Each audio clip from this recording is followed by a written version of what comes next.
Hello, ഇന്നത്തെ ക്ലാസ്സിൽ നമ്മൾ 2 ക്വസ്റ്റ്യൻസ് വർക്കൗട്ട് ചെയ്യാണ്. അപ്പോൾ നമുക്ക് നേരെ ക്വസ്റ്റ്യനിലോട്ട് പോവാം. ഇതാണ് നമ്മളെ ആദ്യത്തെ ക്വസ്റ്റ്യൻ. ഈ ക്വസ്റ്റ്യനിൽ പറഞ്ഞത് ഈ ഒരു ചതുർഭുജത്തിൻ്റെ ഈ ഒരു ക്വാഡ്രിലാറ്ററലിൻ്റെ ഏരിയ കാണാനാണ് നമ്മളോട് പറഞ്ഞിട്ടുള്ളത്. അപ്പോൾ നമുക്ക് ഇതിൽ എന്തൊക്കെ തന്നിട്ടുണ്ട്? ഈ ഒരു ചതുർഭുജത്തിൻ്റെ എല്ലാ സൈഡ്സിൻ്റെ ലെങ്ത്തും നമുക്ക് തന്നിട്ടുണ്ട്. ആൻഡ് ഈ ഒരു ആംഗിൾ 90 ഡിഗ്രി ആണെന്നും തന്നിട്ടുണ്ട് അല്ലേ? ഇനി നമ്മളിപ്പോൾ എങ്ങനെ കാണാൻ നോക്കാം. നമ്മളിപ്പോൾ ഇതിൻ്റെ ഒരു ഡയഗണൽ വരയ്ക്കുകയാണ്. വികർണം വരച്ചാൽ നമുക്ക് ഇപ്പോൾ 2 ട്രയാങ്കിൾ കിട്ടില്ലേ?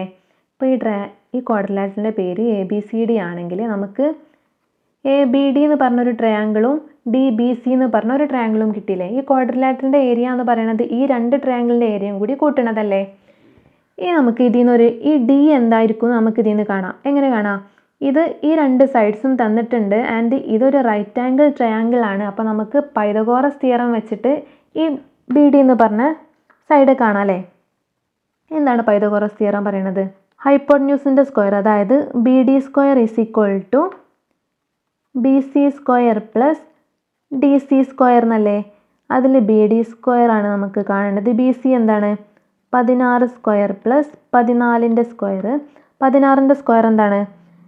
16ൻ്റെ സ്ക്വയർ 256 ആണ്. 16 × 16 256 ആണ്. 14ൻ്റെ സ്ക്വയർ എന്താണ്? 12. ഇവിടെ നമുക്ക് 12 ആട്ടോ തന്നത്. സോറി, ഇവിടെ നമുക്ക് 12 ആണ് തന്നിട്ടുള്ളത്, 14 അല്ല. സോറി, ഇത് ഈ ഒരു സൈഡ് 12 ആണല്ലേ? 12ൻ്റെ സ്ക്വയർ എന്താണ്? 144 ആണല്ലേ?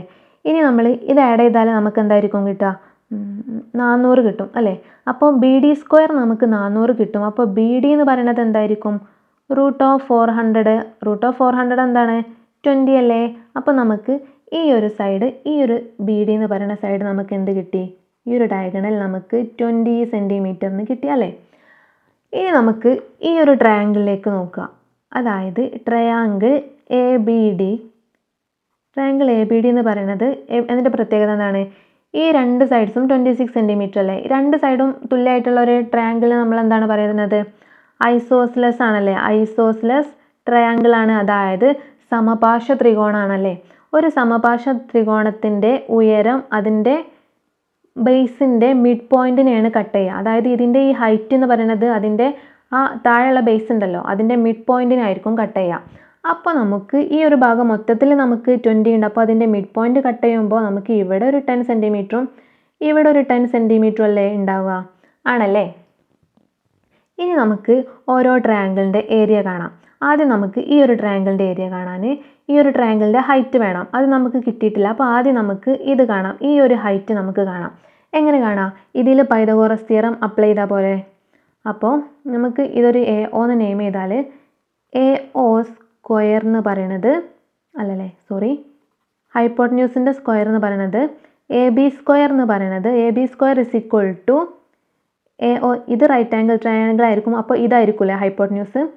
AO square plus OB square എന്ന് കിട്ടും.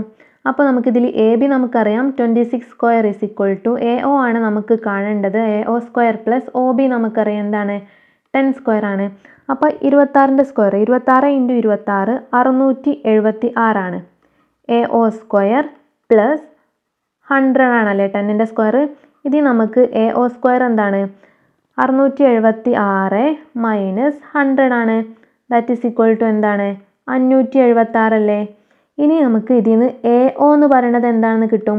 √576 ആണ്. 576ൻ്റെ റൂട്ട് എന്താണ്? എങ്ങനെ നമ്മൾ സ്ക്വയർ റൂട്ട് കാണാനൊക്കെ അറിയില്ലേ? എന്നാൽ നമുക്കൊന്ന് കണ്ടുനോക്കാം. 576 നമ്മളിതിൽ കംപ്ലീറ്റ് ആയിട്ട് പോകുന്ന ഒരു സംഖ്യയാണ് 6. അപ്പോൾ നമ്മൾ 6 എടുത്താൽ 57 9, ബാക്കി 36 ഉണ്ടാവും. 36ൽ 6 എണ്ണം പോകും അല്ലേ? 6. 96ലും കംപ്ലീറ്റ് ആയിട്ട് പോണതാണ് 6. എത്ര 6 പോവും? 16 6 പോവും. 16ൽ പൂർണ്ണമായിട്ട് പോണതാണ് 4. 4 വട്ടം പോവും. 4ൽ പൂർണ്ണമായിട്ട് പോണ 4, ബാക്കി 1 ഉണ്ടാവില്ലേ? ഇനി നമുക്ക് ഇതിൽ നിന്ന് ഓരോന്ന് വീതം ഓരോ ജോഡി ആക്കാം. 6-നൊരു ജോഡിയും 4-നൊരു ജോഡി ആക്കിയിട്ട് ഇതിൽ നിന്ന് 1 വീതം സെലക്ട് ചെയ്യാം. എന്നിട്ട് അതിനെ മൾട്ടിപ്ലൈ ചെയ്യണതായിരിക്കും എന്ത്? നമ്മളെ സ്ക്വയർ റൂട്ട് എന്ന് പറയുന്നത് അല്ലേ? 6 × 4 എന്ന് പറയുന്നത് എന്താണ്? 24 അല്ലേ? അപ്പോൾ നമുക്ക് ഈ ഒരു സൈഡും കിട്ടിയല്ലേ? AO എന്ന് പറയുന്ന സൈഡ് എന്ത് കിട്ടി? ഈ ഒരു ഹൈറ്റ് നമുക്ക് എന്ത് കിട്ടി? 24 എന്ന് കിട്ടി. ഇനി നമുക്ക് ഈ ഒരു ട്രയാങ്കിളിൻ്റെ ഏരിയ കണ്ടൂടെ? നമുക്ക് എന്താണ് ട്രയാങ്കിളിൻ്റെ ഏരിയ കാണാനുള്ള ഇക്വേഷൻ എന്താണ്? ½ BH അല്ലേ? ഹാഫ് ഇൻറ്റു ഇതിൻ്റെ ബേസ് എന്താണ് 10 + 10 20 സെൻറ്റിമീറ്റർ ആണ്, ഇൻറ്റു ഹൈറ്റ് എന്താണ് നമ്മൾ കണ്ടെത്തി 24 സെൻറ്റിമീറ്റർ ആണ്. ആൻഡ് ഇനി ഇത് ക്യാൻസൽ ചെയ്താൽ 10 ഉണ്ടാവും. 10 × 24 240 സെൻറ്റിമീറ്റർ സ്ക്വയർ ആയിരിക്കും ഈ ഒരു ട്രയാങ്കിളിൻ്റെ ഏരിയ എന്ന് പറയുന്നത്. ഇനി നമുക്ക് ട്രയാങ്കിൾ ബി സി ഡിൻ്റെ ഏരിയ എന്താ നോക്കാം. ബി സി ഡിൻ്റെ ഏരിയ എന്താ നോക്കാം. അപ്പോൾ അതിൻ്റെ ഹാഫ് ഇൻറ്റു നമ്മുടെ ലെങ്ത് എന്താണ്, ബേസ് എന്താണ്, നമുക്ക് ഈ ട്രയാങ്കിളിൻ്റെ ബേസ് നമുക്ക് എന്താണുള്ളത് 16 സെൻറ്റിമീറ്റർ ഉണ്ടല്ലേ. ആൻഡ് ഹൈറ്റ് നമുക്ക് എന്താണുള്ളത് 12 സെൻറ്റിമീറ്റർ. ഇതൊരു റൈറ്റ് ആംഗിൾ ട്രയാങ്കിൾ ആയതുകൊണ്ട് തന്നെ ഇത് ലംബമായിട്ടുള്ള വശമായിരിക്കുമല്ലോ. അപ്പോൾ നമുക്ക് ഇതിൻ്റെ ഹൈറ്റ് വേറെ കാണും. ഇത് തന്നെ ആയിരിക്കും ഇതിൻ്റെ ഹൈറ്റ് 12. 2ഉം 16ഉം ക്യാൻസൽ ചെയ്താൽ 8.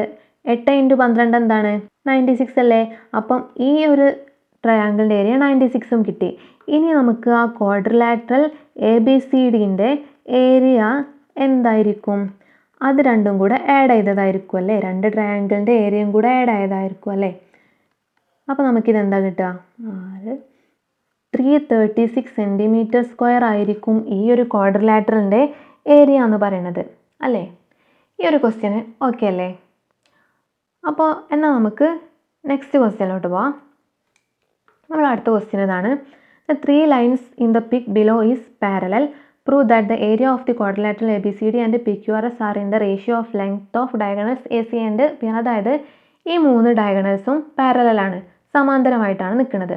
നമ്മോട് പ്രൂവ് ചെയ്യാൻ പറഞ്ഞിട്ടുള്ളത് ഫസ്റ്റ് എന്താണ് പറഞ്ഞത്, prove that area of quadrilateral, ഈ ഒരു ക്വാഡ്രിലാറ്ററലിൻ്റെ ഏരിയ ഉണ്ടല്ലോ അതിൻ്റെ റേഷ്യോ എന്ന് പറയുന്നത് ഇതിൻ്റെ ഡയഗണൽസ്, ഈ ഒരു ക്വാഡ്രിലാറ്ററൽ അതായത് എ ബി സി ഡിൻ്റെയും പി ക്യു ആർ എസിൻ്റെയും ഏരിയാൻ്റെ റേഷ്യോ എന്ന് പറയുന്നത് ഇതിൻ്റെ ഡയഗണൽസ് ഉണ്ടല്ലോ എ സിയും പി ആറും അതിൻ്റെ റേഷ്യോസിന് തുല്യമായിരിക്കും എന്ന് തെളിയിക്കാനാണ് നമ്മളോട് പറഞ്ഞിട്ടുള്ളത്.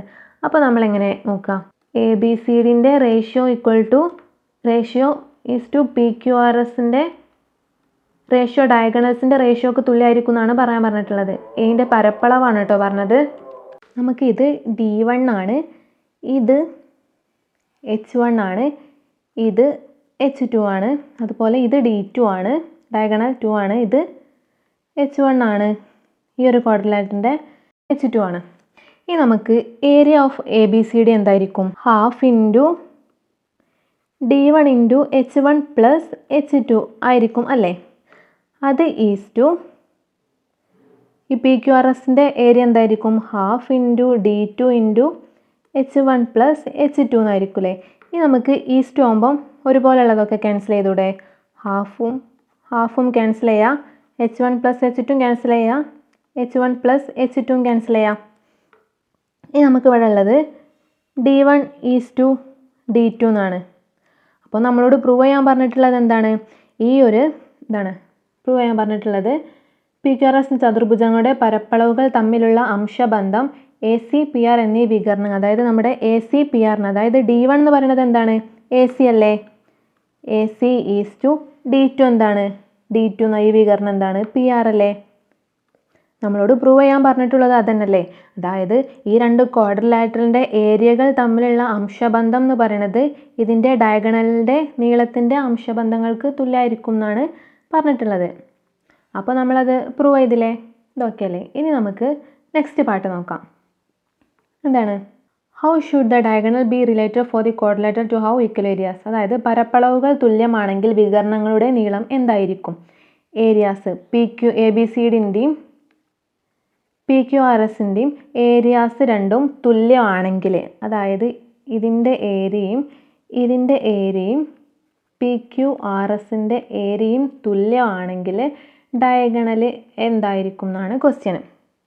അപ്പോൾ നമുക്കറിയാം എ ബി സി ഡിൻ്റെ ഏരിയ എന്താണ്, ഹാഫ് ഇൻറ്റു D1 എന്താണ് എ സി ആണല്ലേ, A C into H1 plus H2 equal to half into ഈ D2 എന്ന് പറയുന്നത് എന്താണ് ഡയഗണൽ പി ആർ അല്ലേ, P R into H1 plus H2.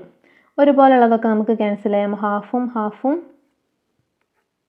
H1 plus H2 cancel ചെയ്യാം. അപ്പോൾ നമുക്ക് കിട്ടിയെന്ത്, A C equal to P R എന്ന് കിട്ടി. അപ്പോൾ എന്താണ്, പരപ്പളവുകൾ തുല്യമാണെങ്കിൽ നമുക്ക് എന്തായിരിക്കും, വികർണങ്ങളുടെ നീളവും എന്തായിരിക്കും, തുല്യം തന്നെ ആയിരിക്കും. അതാണ് നമ്മളിപ്പോൾ കണ്ടെത്തിയത് അല്ലേ. പരപ്പളവുകൾ തുല്യമാണെങ്കിൽ വികർണങ്ങളുടെ ഏരിയയും വികർണങ്ങളുടെ ഡയഗണൽസിൻ്റെ നീളവും എന്തായിരിക്കും, തുല്യമായിരിക്കും. ഇനി നമ്മോട് പറഞ്ഞിട്ടുള്ളത് എന്താണ്, ഡ്രോ 2 ക്വാഡ്രിലാറ്ററൽസ്, 2 ഇത് വരയ്ക്കാനാണ് പറഞ്ഞിട്ടുള്ളത്. അതായത് അത് സമാന്തരികോ ആവരുത്, ലംബകോ ആവരുത്, പാരലലോഗ്രാമോ അല്ലാത്ത, ട്രപ്പീസിയോ അല്ലാത്ത 15 cm² ഏരിയ ഉള്ള ഇതാണ് ക്വാഡ്രിലാറ്ററാണ് നമ്മോട് വരയ്ക്കാൻ പറഞ്ഞിട്ടുള്ളത്. ഇനി നമ്മൾ അതെങ്ങനെ നോക്കാം അല്ലേ. നമുക്ക് എന്താണ് തന്നത്, ഏരിയ നമുക്ക് 15 cm² തന്നു. അതായത് 1/2 × d × h1 + h2 15 cm² കിട്ടി. നമുക്കിതിന് ഹാഫ് ഇപ്പുറത്ത് കൊണ്ടായാൽ × 2 ആവൂലേ. d × h1 + h2 എന്ന് പറയുന്നത് 15 × 2 13 cm² ആയിരിക്കും അല്ലേ. 13 cm ആണ്. ആൻഡ് നമുക്കിനി ഇനി നമുക്ക് വരയ്ക്കാം. എങ്ങനെ നമ്മൾ വരയ്ക്കാം, ഇവിടെ നോക്കൂ, d × h1 + h2 എന്ന് പറയുന്നത് 13 ആണ്. അതായത് ഒരു സംഖ്യനോട് ഇപ്പോൾ 1 × 13 എന്ന് പറയുന്നത് 13 അല്ലേ. ആൻഡ് 2 × 15 എന്ന് പറയുന്നതും 13 ആണ്. 3 × 10 എന്ന് പറയുന്നതും 13 ആണ്. അതുപോലെ 6 × 5 എന്ന് പറയുന്നതും 13 ആണ്. അപ്പോൾ നമ്മൾ 3 × 10 എന്നുള്ളതിൽ വരയ്ക്കുകയാണെങ്കിൽ d എന്ന് പറയുന്നത്, അതായത് ഡയഗണൽ എന്ന് പറയുന്നത് 3 ആയിരിക്കും. അതുപോലെ ഡയഗണൽ എന്ന് പറയുന്നത് 3 h1 + h2 എന്തായിരിക്കും, 10 ആയിരിക്കും അല്ലേ. ഈ ഒരു കണ്ടീഷൻ വെച്ച് നമ്മളിത് നോക്കുമ്പോൾ അല്ലേ. ഇനി നമുക്ക് വരച്ച് നോക്കാം.